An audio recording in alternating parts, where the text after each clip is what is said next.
ৰাজা আৰু আনোৱাৰ পাগলা নামৰ দুজন উদণ্ড যুৱকে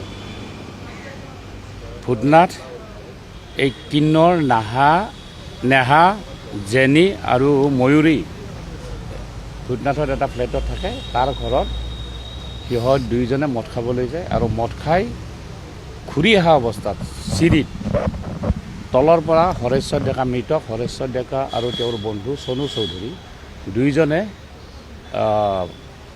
চনু চৌধুৰীৰ কিবা বেমাৰ সম্পৰ্কীয় কথা সুধিবৰ কাৰণে নেহা নামৰ কিন্নৰজনীৰ ওচৰলৈ যোৱা সময়ত চিৰিতে উঠা চিৰিত কিবা কথাক লৈ সিহঁতৰ মাজত তৰ্কবাদ হয় আৰু তাতে হৰেশ্বৰ ডেকাক ৰাজা আৰু আনোৱাৰ পাগলাই মাৰপিট কৰে। মাৰপিট কৰা অৱস্থাত সি জখমো পায়।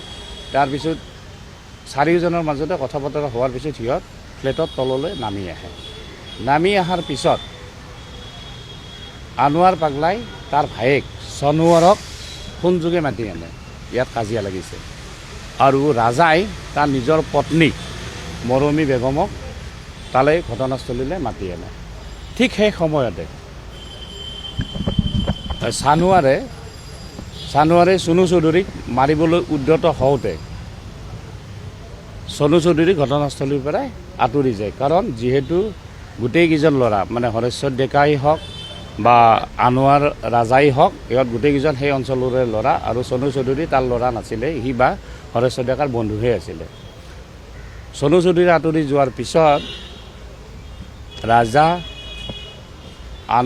আনোৱাৰ পাগলা আৰু চানোৱাৰে ঘটনাস্থলীত মৰমীকো দেখা গৈছে। এই তিনিজনে লগ লাগি হৰেশ্বৰ ডেকাক নিৰ্মলভাৱে প্ৰহাৰ কৰে, যাৰ ফলত হৰেশ্বৰ ডেকাই মূৰত গুৰুতৰভাৱে জখম পায় আৰু গুৰুতৰভাৱে জখম পোৱা অৱস্থাত তাতে ঘটনাস্থলীতে ভূতনাথ আপোনাৰ কালী মন্দিৰৰ ওচৰত তাতে পেলাই থৈ ইহঁত পলাই গুচি যায়।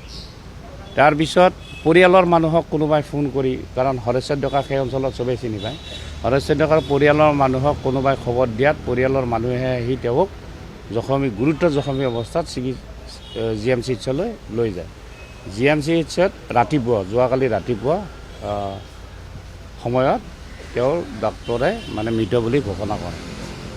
এই ঘটনাৰ আমি তদন্ত কৰি ইতিমধ্যে আমি মেইন কালপিত ৰাজা আৰু আনোৱাৰকো আমি গ্ৰেপ্তাৰ কৰিছোঁ। সোধপোছৰ কাৰণে মৰমী আৰু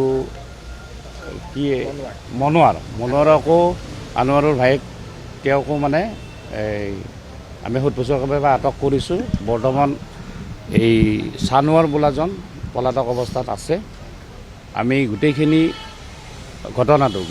আমি সূক্ষ্মভাৱে তদন্ত অগ্ৰগতি পাই আছোঁ আৰু অতি কম সময়ৰ ভিতৰত আমি যিজন অপৰাধীক কৰায়ত্ব কৰিব পৰা নাই তাকো কৰায়ত্ব কৰিবলৈ সক্ষম হ'ম বুলি আমি ধাৰণা কৰিছোঁ। ৰাজা আৰু তেওঁৰ পত্নী মৰমী এই দুয়োগৰাকী পূৰ্বেও জেল গৈছিলে, তেওঁলোকৰ বিৰুদ্ধেও গোচৰ আছে। দেখা যায় তেওঁলোকৰ আমাৰ যিবিলাক পুলিচ ষ্টেচনৰ ৰেকৰ্ড বা আমি চাই পেলাই দেখা পাইছোঁ তেওঁলোকৰ বিৰুদ্ধে বহুত কেছৰ মানে ঘটনাত জড়িত থকা প্ৰমাণ পোৱা গৈছে। স্থানীয় ৰাইজেও কৈছে, আমি শুনিছোঁ, আৰু পূৰ্বেও সিহঁতে ড্ৰাগছৰ কেছত গ্ৰেপ্তাৰ হৈছে।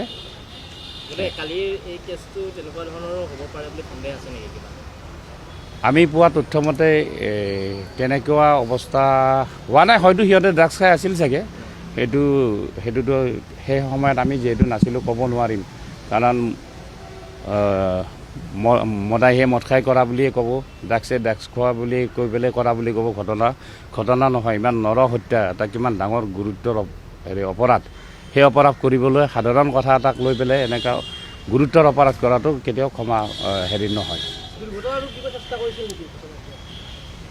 ভাবিছিলে যিহেতু তেওঁৰ লগত তেওঁৰ বাইকখন আছিলে বা হেলমেট আছিলে তেওঁৰ লগত, গতিকে এটা ভাবিছিলে চাগে এইটো দুৰ্ঘটনা বুলি সাধাৰণ ৰাইজে ভাবি ল'ব।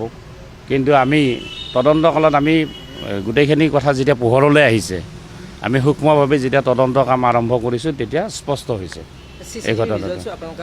আমি গোটেইখিনি এই হত্যাকাণ্ডৰ লগত আমি যিমানখিনি কৰিব লাগে আমি সিমানখিনি কাম সূক্ষ্মভাৱে কৰি আছোঁ। আমি তন্নতন্নকৈ CCTVৰ ফুটেজৰ পৰা আদি কৰি সাক্ষী বেদিকে ধৰি আমি গোটেইখিনি সংগ্ৰহ কৰিছোঁ। গতিকে আমি নিশ্চয় ভাবিছোঁ এই গোচৰটো অতি সোনকালে আমি মানে তদন্ত সমাপ্ত কৰিব পাৰিম।